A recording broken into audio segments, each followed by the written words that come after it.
בשבוע הבאמת כואב הזה, וביום הכואב הזה, הרגשתי ממש תחושת מחויבות לציין את הבגידה הבלתי נתפסת של כלל ארגוני הנשים וזכויות האדם בעולם, על השתיקה הרועמת, על מילוי פיהן מים, עד לרגע זה אגב, אל מול הזוועות שבוצעו בנשים ב7 באוקטובר ומאז, והיה חשוב לי לעלות דווקא על במה מכובדת זו, וזו במה מאוד מאוד נכבדת, ולהוציא מפה את כתב האישום שלי אל מול כל אותם ארגונים. ואני אומר את זה בשפתם של רובם. I stand here today as Israel's Minister for Social Equality and the Advancement of Women, representing the silenced voices of Israeli women. On October 7th, Israeli women were brutally raped and slaughtered by Nazi Hamas terrorists. Their bodies were mutilated, their heads decapitated, they endured gang rapes and were burned alive. For the past year, the voices of global women's organizations have fallen silent, those who falsely claim the title of feminists. These hypocrites shout, "Me too," but only if you're not a Jew. To you all, I present this grave indictment.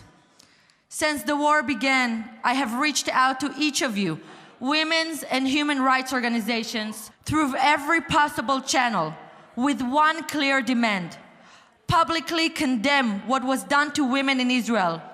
But there was no response, only a thunderous silence. Why? Because in your eyes, the blood of Israeli and Jewish women is worth less, far, far less. Let me teach you something about feminism, as you clearly lack understanding. True feminism isn't dyeing your hair blue and dancing in the middle of European streets.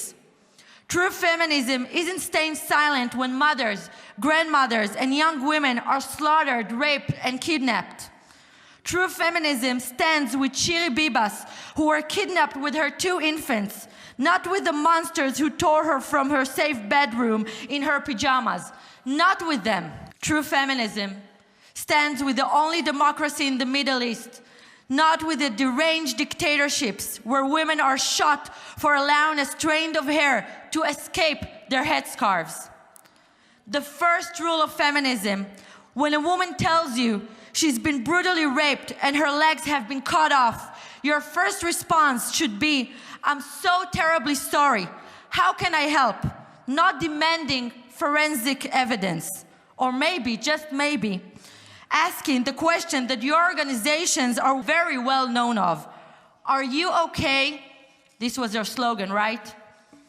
When she tells you she was forced to shower at the gunpoint in captivity with a terrorist touching and kissing her, you should offer her huge help of any kind, not a knife right in her back.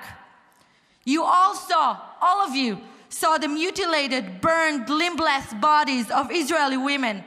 We found Israeli women shot in their genitals, and it didn't even move you one bit.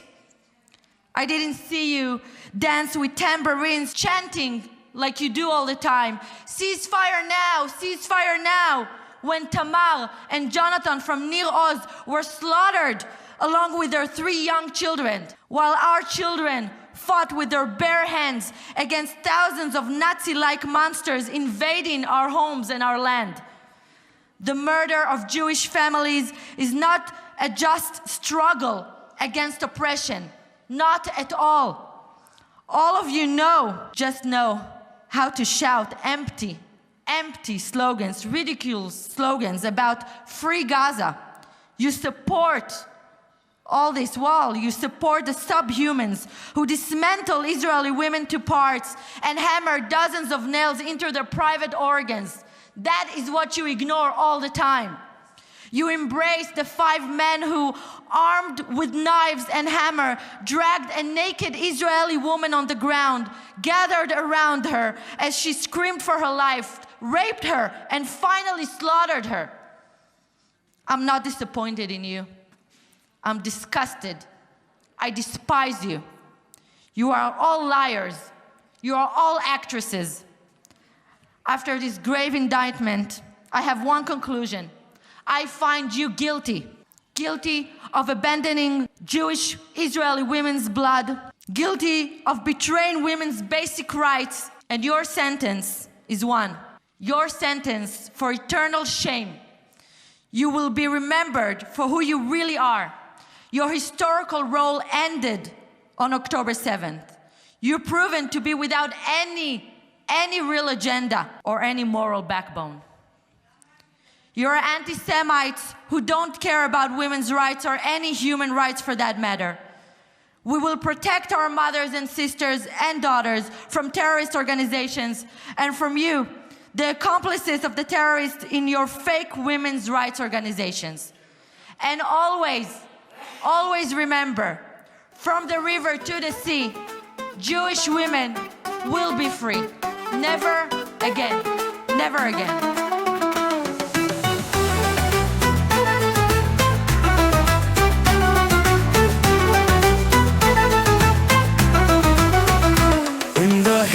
And the plains where the olive trees grow, songs of hope in the breeze, let the world know.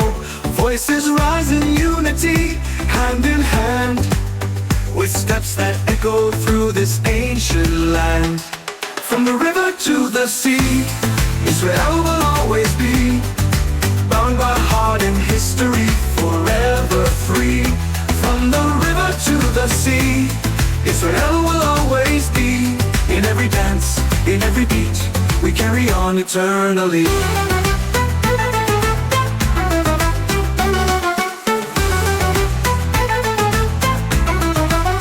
Through deserts wide and valleys deep, where dreams are sown and roots run deep, feet touch ground in joyous dance. In every move, we take a stance. From the river to the sea, Israel will always be bound by heart and history, forever free. From the river to the sea, Israel will always be. In every dance, in every beat, we carry on eternally.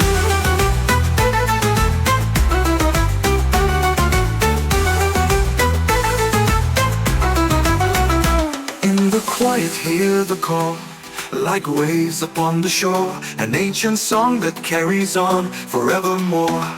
From the river to the sea, Israel will always be bound by heart and history, forever free. From the river to the sea, Israel will always be. In every dance, in every beat, we carry on eternally. From the river to the sea, Israel will always be bound by heart and history, forever free. From the river to the sea, Israel will always be.